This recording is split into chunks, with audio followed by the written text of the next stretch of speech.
భద్రతపై అవగాహన కల్పించేందుకు గ్రామ సభ నిర్వహించారు. ఈ కార్యక్రమంలో పాల్గొన్న భువనగిరి ఎమ్మెల్యే కుంభం అనిల్ కుమార్ రెడ్డి. రోడ్డు భద్రత అవగాహన గ్రామ సభ కార్యక్రమంలో పాల్గొన్న ఎమ్మెల్యే కుంభం అనిల్ కుమార్ రెడ్డి భువనగిరి నియోజకవర్గంలోని పోచంపల్లి మండలం దేశముఖి గ్రామంలో రోడ్డు భద్రతపై నిర్వహించిన గ్రామ సభ కార్యక్రమంలో భువనగిరి నియోజకవర్గ శాసన సభ్యులు కుంభం అనిల్ కుమార్ రెడ్డి పాల్గొన్నారు. ఈ కార్యక్రమానికి తెలంగాణ రాష్ట్ర పోలీస్ అకాడమీ డైరెక్టర్ అభిలాష బిస్ట్ ఐపీఎస్ ముఖ్య అతిథిగా హాజరై రోడ్డు భద్రతపై ప్రజలకు అవగాహన కల్పించారు. ఈ సందర్భంగా ఎమ్మెల్యే కుంభం అనిల్ కుమార్ రెడ్డి మాట్లాడుతూ రోడ్డు ప్రమాదాల నివారణలో ప్రతి పౌరుడు తన బాధ్యతను గుర్తించి ట్రాఫిక్ నిబంధనలను ఖచ్చితంగా పాటించాలని పిలుపునిచ్చారు. ప్రమాదాలు జరిగిన తర్వాత బాధపడటం కంటే ముందస్తు జాగ్రత్తలు తీసుకోవడం ఎంతో ముఖ్యమని తెలియజేశారు. రాష్ట్రంలో దేశంలో జరుగుతున్న రోడ్డు ప్రమాదాల్లో అధిక శాతం ప్రమాదాలు మానవ తప్పిదాలు నిర్లక్ష్యం కారణంగానే జరుగుతున్నాయన్నారు.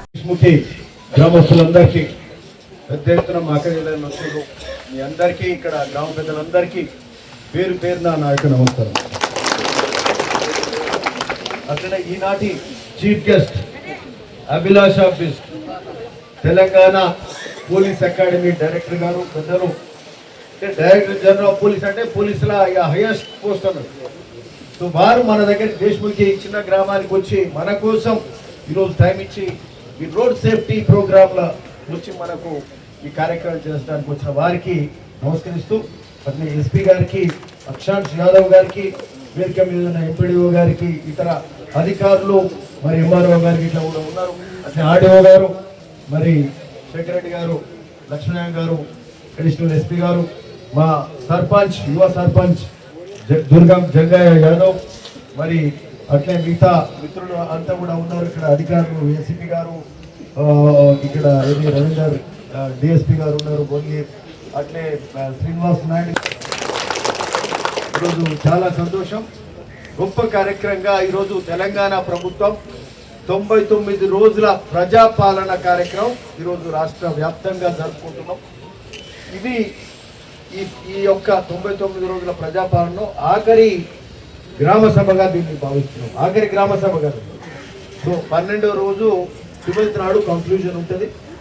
ఈరోజు ఆఖరి గ్రామ సభలో ఒక గొప్ప కార్యక్రమం, మరి ఈ యొక్క రోడ్ సేఫ్టీ ప్రోగ్రామ్ తీసుకోవడం చాలా గొప్ప విషయంగా భావిస్తున్నాం. సరే, ఈ రోడ్ సేఫ్టీ అంటే జనరల్గా మనం ఏమనుకుంటాం, ఈ రోడ్ సేఫ్టీలో ఏముండలే, రోడ్ సేఫ్టీ ఏం చెప్తారు, స్పీడ్ పోవద్దు అంటారు, ఇది హెల్మెట్ పెట్టుకోవాలంటారు, అది అంటారు, ఏదో ఫోన్ మాట్లాడొద్దు అంటారు. అంటే సింపుల్గా అనిపిస్తుంది ఇది మనకు. కానీ ఇప్పుడు మనం ఏది ప్రొజెక్టర్ దాన్ని చూస్తుంటే, ఎల్సిడి స్క్రీన్ మీద చూస్తుంటే ఇప్పుడు ఎట్లా అనిపించింది మనకు, ఎంత బాధ పెట్టేది ఉన్నదంటే, సడన్ గా మోటార్ సైకిల్ మీద లారీ యాక్సిడెంట్ కావడం కానీ, హెల్మెట్ లేకపోతే చనిపోవడం కానీ, ఫోన్ మాట్లాడుకుంటూ పోతే యాక్సిడెంట్ కావడం కానీ, ఇది చూస్తుంటే అమ్మా ఇది నిజంగానే ఇది చాలా సీరియస్ అనేది మనకి ఇప్పుడు తెలుస్తుంది. లేకపోతే ఏమున్నదంటే ఏం లేదనంటే ఎవరికి తెలుస్తుంది అంటే, ఆ కుటుంబ సభ్యులకు ఎవరికైతే ఆ కుటుంబంలో ప్రాణం పోయిందో వాళ్ళ బాధ వర్ణనాతీతంగా ఉంటుంది, వాళ్ళ బంధుమిత్రుల బాధ వర్ణనాతీతంగా ఉంటుంది. కాబట్టి ఇది చాలా ముఖ్యమైనది. ఎందుకంటే ఇండియాలో, మన దేశంలో రోడ్ యాక్సిడెంట్ యువత చనిపోతుంది. వాళ్ళు ఎక్కువగా డ్రైవింగ్ చేస్తూ ఫోన్లలో మాట్లాడడం కానీ, ఓవర్ స్పీడ్ పోవడం కానీ, హెల్మెట్లు ధరించకపోవడం కానీ, ఇట్లాంటి కారణాల వల్ల డ్రంక్ అండ్ డ్రైవింగ్ లా కానీ, ఇట్లాంటి ఏది తాగి కూడా నడుపుతూ ఉంటారు. ఇవాళ రేపు సరే అది కూడా ఒక సోషల్ డ్రింకింగ్ అయితే ఓకే, సోషల్ డ్రింకింగ్ అంటే ఏమంటారు, ఒక సామాజిక మర్యాద పూర్వకంగా వచ్చిన పార్టీ పోయారు, పెంకు తాగిరు, అడవులుగా తాగుతుంది, నిశా వచ్చి అడ్డమైనట్టు ఉంటుంది పరిస్థితి. మోటార్ సైకిల్ ఎక్కడ నడుపుతారో, కారు ఎక్కడ నడుపుతారో, ఎవరి వైపు కుదురుతారో తెలియదు. సో అది కూడా మంచిగా పద్ధతి ఉంటే వాళ్ళ ఆరోగ్యం బాగుంటుంది, ఇతరులకు వాళ్ళ ప్రాణాలు కాపాడుకుంటారు, ఇతరులకు కూడా ఎవరికి ఇబ్బంది కలగకుండా ఉంటుంది. కాబట్టి ఈ డ్రంక్ అండ్ డ్రైవింగ్తో కూడా చాలా యాక్సిడెంట్స్ అవుతుంది. వీటి మీద ఖచ్చితమైన దృష్టి పెట్టాలి. అవన్నీ చూస్తుంటే మనం వాళ్ళ బాధ, కుటుంబాల బాధ. ఇంతకుముందే ధర్మోజీ కూడా కదా ఒక లేడీ వచ్చింది, ఒక మహిళ వచ్చి వాళ్ళ 6 నెలల క్రితం ఆమె భర్త చనిపోయిందని చెప్తూ బాధపడుతూ చెప్పింది. ఇట్లాంటివన్నీ కూడా జరుగుతాయి. సో మనకు జనరల్గా అంటే ఏముంది అనుకుంటే కానీ, బట్ చాలా మంది చనిపోతున్నారు. రోజు రోజు 470 మంది దేశంలో చనిపోతున్నారు రోడ్ యాక్సిడెంట్స్. ఇంతకుముందు చెప్పిన గణాంకాల లెక్క 470 అన్నారు, 470 అంటున్నారు. సో ఇది చాలా బాధాకరం. సో ఈ రోడ్ సేఫ్టీ అనేది మంచి కార్యక్రమంగా ఈరోజు ప్రజాపాలనలో తీసుకున్నారు. మనము ఎంతో మంది ప్రాణాలు కాపాడిన వాళ్ళం అయితే ఇవన్నీ కూడా స్ట్రిక్ట్గా పాటించాలి. ఏ గ్రామంలో ఆ గ్రామంలో వాళ్ళు మరి ఒక ఏంది కట్టుదిట్టమని చర్యలు తీసుకోవాలి.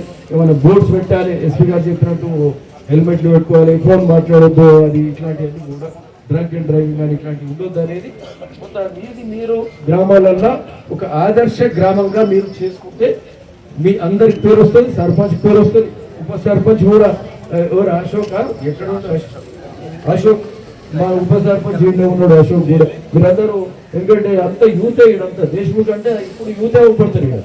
సో యూత్ మంచిగా బాగా చూసుకోండి. ఊరంతా కూడా ఒక ఆదర్శ గ్రామంగా తీర్చిదిద్దుకొని రోడ్ సేఫ్టీలో కూడా మంచి పాత్ర పోషించాల్సిందిగా ఈ సందర్భంగా మీ అందరినీ కూడా కోరుతా ఉన్నాం. ఇంకొకటి సరే ఇక వివిధ కార్యక్రమాలు అవుతున్నాయి. ఇంతకుముందు శైలజ గారు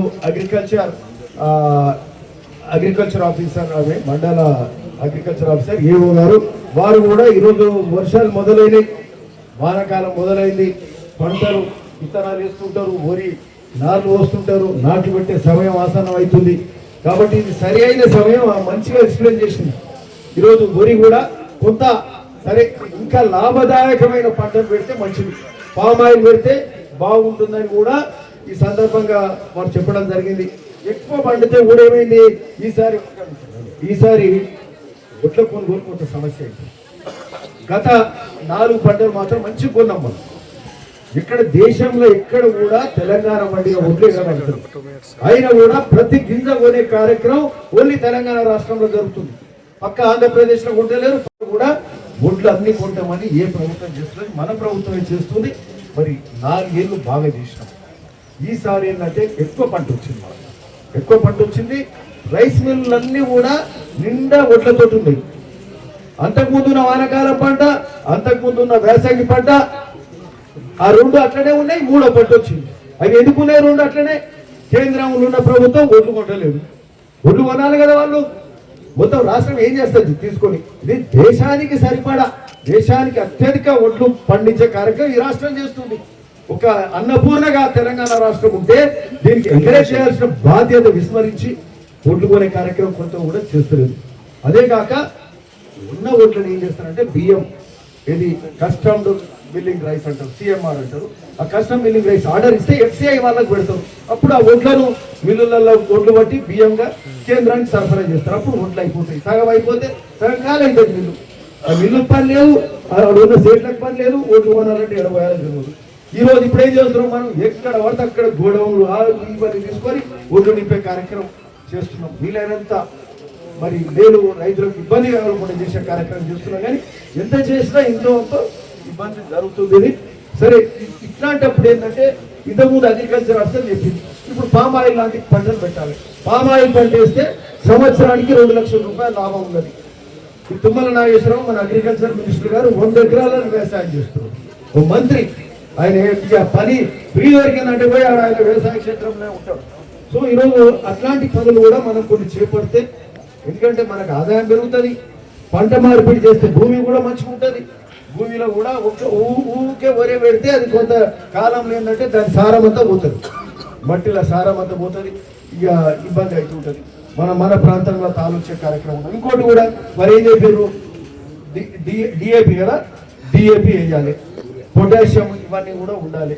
పొటాషియం, అమోనియా, నైట్రోజన్ ఇవి ఇంపార్టెంట్. పొటాషియం తక్కువ వాడుతున్నాం. ఇట్లాంటివన్నీ కూడా ఉన్నాయి. ఇవన్నీ కూడా వేయాల్సిన అవసరం. జింక్ వాడాలి. అవి వాడితే ఒడ్ల ఉత్పత్తి మంచిగా వస్తుంది, సరి అయిన నాణ్యమైన ఒడ్లు వస్తాయి. మనం ఎంతసేపు యూరియానే వేస్తున్నాం, పచ్చగా ఉండాలి ఒడిసేన్ అని చెప్పి బస్తా వేస్తున్నాం, 2వ బస్తా కూడా వేస్తున్నాం.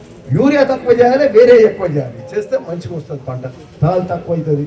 సో ఇట్లాంటివన్నీ కూడా కొన్ని సూచనలు వారు చేసింది. ఇవన్నీ కూడా మన అందరికీ కూడా తెలుసు. కానీ పూర్తి స్థాయిలో జర దృష్టి పెట్టి మంచిగా చేసి వ్యవసాయ కాలం కూడా దగ్గరకు వర్షంలోది ఇవన్నీ నాట్ల కాలం కూడా దగ్గరకు వచ్చింది. కాబట్టి ఇది ఒక మంచి సబ్జెక్టు. వ్యవసాయం మీద కూడా వారు చెప్పడం చాలా సంతోషం. సో ఆల్టర్నేట్ క్రాప్స్ కూడా వేసుకుంటే మంచిది అని కూడా ఈ సందర్భంగా చెప్తున్నాం.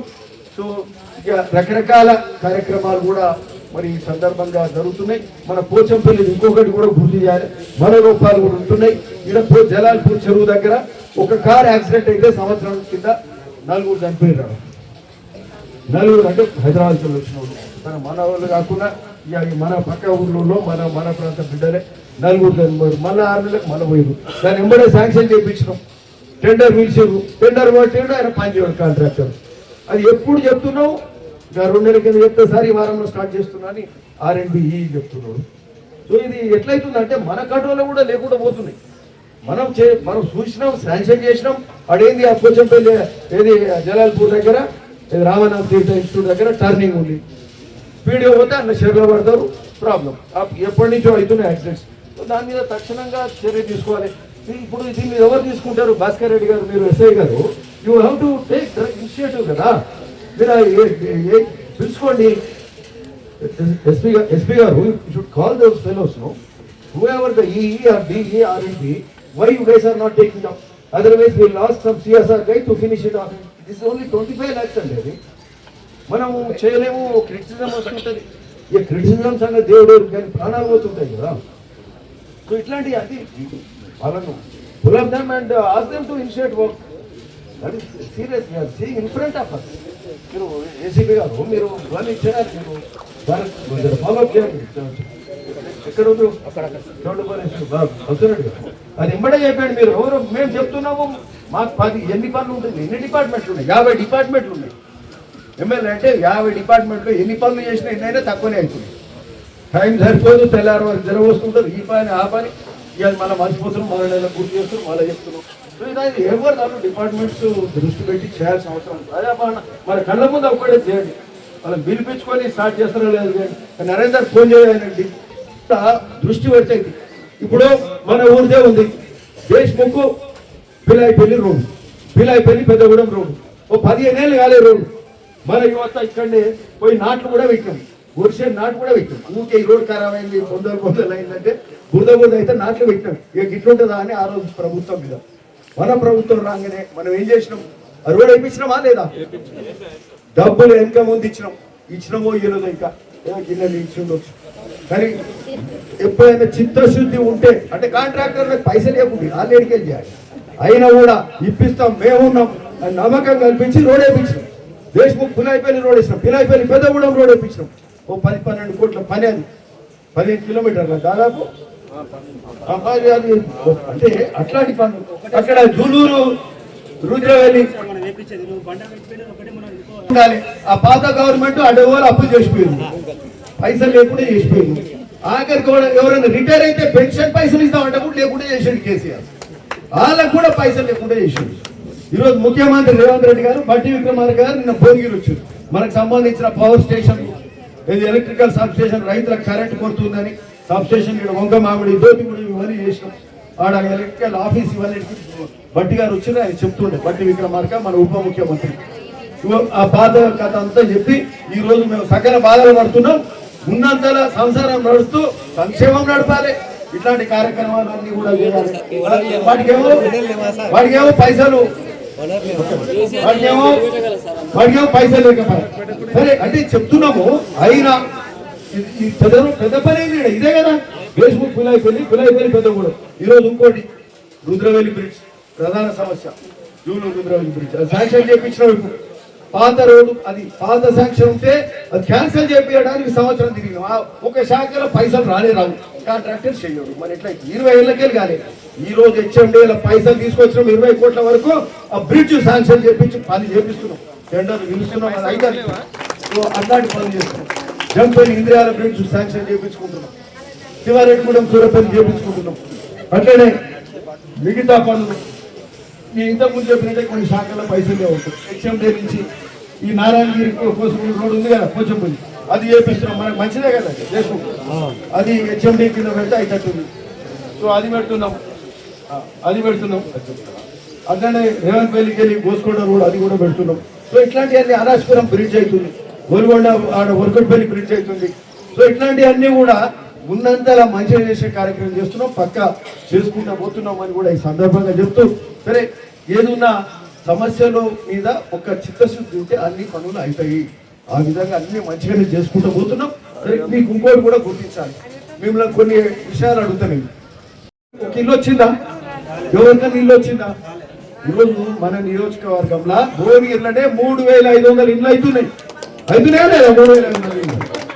ఇది మన మేలా కాదా? అది ఎందుకు శాతగాలి అప్పుడు మరి చేయలే కదా? రేషన్ కార్డులు వచ్చినాయి అప్పుడు, ఇప్పుడు రేషన్ కార్డులు వస్తున్నాయి కదా. ఎన్ని రేషన్ కార్డులు? మన భువనగిరి నియోజకవర్గంలో కొత్తగా 50,000 మందికి 13,500 రేషన్ కార్డుల ద్వారా, కొత్త రేషన్ కార్డులు మన పాత రేషన్ కార్డుల ద్వారా 50,000 మందికి మేలవుతుంటారు. అంటే రేషన్ కార్డులు ఇచ్చే ఆలోచన కూడా చేయలే అప్పుడు. అదైతే చేయాలి కదమ్మా. కుటుంబాలు పెరుగుతాయి, పిల్లలు పెరుగుతాయి. రేషన్ కార్డు అంటే ఏంది? మనం ఏదైనా రేషన్ తీసుకోవాలంటే, ఏదైనా బియ్యము మంచో చెడో చేయాలంటే, ఏదైనా పథకాలు అందాలంటే రేషన్ కార్డులో పేరు ఎక్కాలి. ఆ పేరు ఎక్కించేది కూడా సాధగాలి. ఈరోజు రేషన్ కార్డులు వస్తున్నాయా లేదా? మనకి రేషన్ కార్డులు వస్తున్నాయి. సన్న బియ్యం వస్తున్నాయా లేదా? సన్న బియ్యం మంచిదే కదమ్మా. ఇగో మీరు ఇంకో విషయం, ఇగో సన్న బియ్యం ఇచ్చినప్పుడేమో మొదలు 2 నెలలు 6 నెలలు మంచిగా సంతోషంగా అని చెప్పారు. ఇక పాత పడేది కదా, ఇక సపోర్ట్ చేస్తారు.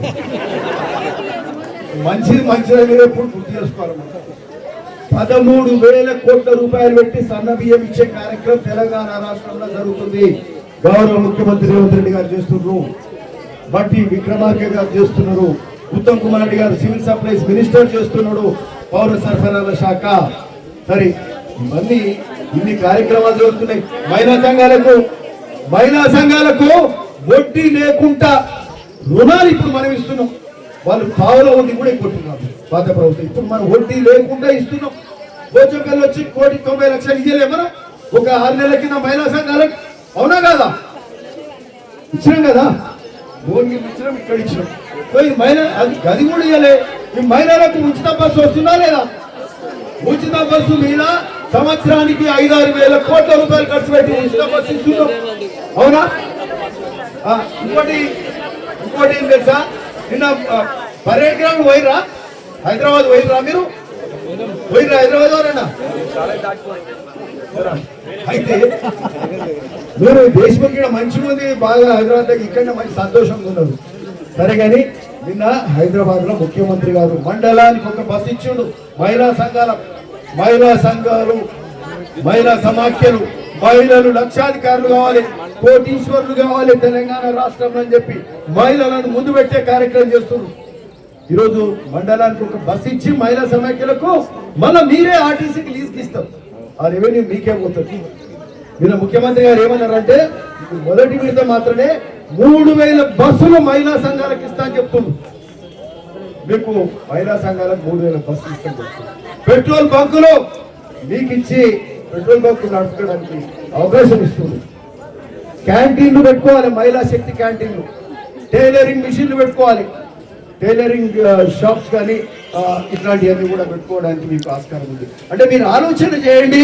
దేనికైనా బ్యాంక్ లింకేజ్ ఇస్తాము, మీకు అప్పులు ఇస్తాం. ఈ రోజు 66,000 కోట్ల రూపాయలు ఓన్లీ మహిళా సంఘాలకు తెలంగాణ రాష్ట్రం ఇచ్చు. 1,00,000 కోట్ల అయిన ఇస్తాం, అంతకంటే ఎక్కువైన ఇస్తామని నిన్న బట్టి విక్రమార్క గారు చెప్పారు. అంటే ఇది తెలంగాణ ప్రభుత్వం చేసే కార్యక్రమం. ఇవన్నీ జరుగుతుంటే ఇన్ని గొప్ప కార్యక్రమాలు జరుగుతున్నాయి. ఇవన్నీ ఆరోగ్యశ్రీ తెలుసా మీకు? ఎవరన్నా పేషెంట్ హాస్పిటల్లో పడితే ఇదివరకు 50,000 లక్ష వచ్చేది. ఈ మధ్య నేను అడుగుతున్నా, మీ సర్పంచ్లు అడుగుతున్నా, 10 లక్షలు చేసినామో, అంతకుముందు 1,00,000 2 లక్షలు వచ్చేది. ఈరోజు 5 లక్షలు ఇస్తున్నాం, 7 లక్షలు అయిన ఇస్తున్నాం. వాళ్ళ వైద్య అవసరాలను బట్టి వస్తున్నాయా లేదా? ఎందుకంటే వచ్చిన ఆయన తీసుకుంటాడు, ఆయన ఇక అందరికి చెప్తాడో లేదో, మిగతా వాళ్ళకి తెలియదు కదా, ఇక మేము చెప్పాలి, అందుకనే చెప్తున్నాం. సో ఇది సమస్య. అంటే మనం చేసిన చెప్పుకోవాల్సిన అవసరం ఉంది. మనమే చెప్పాం. అవతల ఏమో ఈ రాష్ట్రాన్ని ముంచినోడు ఏమో బాగా పైసలు ఉన్నాయి, సోషల్ మీడియా పెట్టుకొని మనం రోజు బదనాం చేస్తుంటారు. గీడకి ఇట్లా అయింది, గాడికి అట్లా అయిందని ఏదో చిన్న ఇన్సిడెంట్ పట్టుకొని దాన్ని ఆగమాగం చేసి మభ్య పెట్టే కార్యక్రమం చేస్తాం. ఈరోజు అంటే ఏది ప్రతిదీ కార్యక్రమాలన్నీ మంచిగా జరుగుతున్నాయి. మన పిల్లలు హాస్టళ్లలో చదువుకుంటుంటే వాళ్ళకి మెస్ ఛార్జీలు 40% పెంచుంది. వారంలో 2 రోజులు నాన్ వెజ్ పెడుతున్నారు. ఉదయం పాలల్లో బూస్ట్ వేసి ఇస్తుంది, చల్ల బదులు పెరుగుతో అన్నం పెడుతుంది. సాయంత్రం ఫ్రూట్ సాలాడ్ కానీ సేమియా స్వీట్ కానీ ఇస్తుంది. మన ఇంట్లో కూడా కుదురుతుంది. సో అట్లా గురుకులాలలో మంచి అది ఆహారం ఇచ్చి మన పిల్లలు తెలంగాణ యూత్ శరీర దారుఢ్యం బాగుండాలి, బాగా చదువుకోవాలి అని ఆలోచన జరుగుతుంది. ఇంటగ్రేటెడ్ స్కూల్ 200 కోట్లతోటి స్కూల్ కన్స్ట్రక్షన్ అవుతుంది. నియోజకవర్గానికి ఒక పబ్లిక్ స్కూల్ వస్తుంది. ముఖ్యమంత్రి గారు యువత మీద ఎక్కువ దృష్టి పెట్టింది, బాగా చదువుకోవాలి, ఒలింపిక్స్ మెడల్ కూడా కొట్టాలి. ఇట్లా ఆలోచన ఈ ప్రభుత్వానికి జరుగుతుంది. అన్ని మంచిగా జరుగుతున్నాయి, ఉన్నంతలా గొప్పగా జరుగుతుంది. ఇక కొన్ని 10 ఇంట్లో ఒక 2 కాలే అన్ని అయితే మరి మన ఇంట్లో కూడా 10 సమస్యలు ఉంటే ఇక మళ్ళా నెల చూద్దాం, ఇక ఆగ్రహం ఏదైనా కొనాలి వస్తువులు అంటే కూడా పిల్లలకి ఏం చెప్తాం, ఇక మళ్ళీ సంవత్సరం చూద్దాంలే, మళ్ళీ 6 నెలలు చూద్దాం అంటే సమస్య అది. ఇది మనది ప్రభుత్వం, మనది ప్రజలతోటి ఎన్నుకోబడ్డ ప్రభుత్వం, ప్రజల కోసమే జరుగుతున్న ప్రజా ప్రభుత్వం, ప్రజాపాలన. సో ఇంతవరకు కాదు కదా చేసేది, మనది మనమే చేసుకుంటున్నాం. సో అన్ని మంచిగా జరుగుతున్నాయి. అడవులుగా ఖర్చులు పెట్టకుండా అప్పులు కూడా సమర్థవంతంగా వాళ్ళ అడవులుగా మిత్తిలకు తెచ్చుకుంటే ఆ మిత్తిలను తక్కువ చేసి కొంత సేవింగ్ చేసి కొంత పొదుపు చేసి మన సంక్షేమానికి వాడుకునే కార్యక్రమం ఈ ప్రభుత్వం చేస్తుంది. కాబట్టి అట్లాంటి ప్రభుత్వంకి మీ యొక్క ఆశీర్వాదం ఎప్పటికీ ఉండాలని మీరు చెప్తూ, సరే యాజ్ ఎమ్మెల్యేగా యాజ్ సర్పంచ్గా ఇక్కడ ఉన్న వాళ్ళంతా ప్రజాప్రతినిధులు అంతా కూడా మా కర్తవ్యం మంచిగా చేస్తున్నాం. పొద్దున్న లేస్తే మన కార్యక్రమాలన్నీ బాగా జరగాలనే ఆలోచన చేస్తున్నామని ఈ సందర్భంగా చెప్తూ, సరే మరొకసారి ఇంకోటి మన ఊరికి సంబంధించి హెచ్ఎండే నుంచి నిధులు తీసుకొచ్చి ఎస్సీ సప్లాన్ కింద నిధులు తీసుకొచ్చి దాదాపు 65 లక్షలు వచ్చినాయి. మొత్తం కలిపి ఇది మహిళా సంఘం బిల్డింగ్ 10 లక్షలు, 65 లక్షలు వచ్చినాయి. ఓ వాటర్ ఫిల్టర్ ఇచ్చినాం, 40 లక్షలు హెచ్ఎండి నుంచి ఇచ్చినాం, 10 లక్షలు ఇచ్చిన దాదాపు ఎప్పుడు వచ్చినాయి ఇట్లా పైసలు పెట్టినాము. మన రోడ్డు 10-12 కోట్ల రోడ్ అయింది, ఇండ్లు వస్తున్నాయి, ఇవన్నీ కూడా జరుగుతున్నాయి. త్వరలో పెన్షన్లు కూడా మొదలవుతాయి, అవి కొన్ని పెంచుకుంటూ పోతాం. సో అన్ని కార్యక్రమాలు ట్యాంకు కూడా 10 లక్షలు, ట్యాంక్ అయిపోతే 10 లక్షలు పెట్టినా 10 లక్షలు ట్యాంక్ పెట్టినాం అంటే ఏమైంది 70, 10, 80. సో ఏ అవసరం ఉంటే అవసరం ఇచ్చే కార్యక్రమం చేస్తున్నాం. ఎండాకాలంలో మంచి నీళ్ళు ఉంటే ఏదైనా బోర్ కానీ మోటార్ కానీ పైప్ లైన్ కానీ అవన్నీ కూడా ఇమ్మీడియట్గా చేస్తాం. సో ఇవన్నీ జరుగుతున్నాయి కాబట్టి మరి చాలా సంతోషం దేశ్ముఖ్కి రావడం. మరి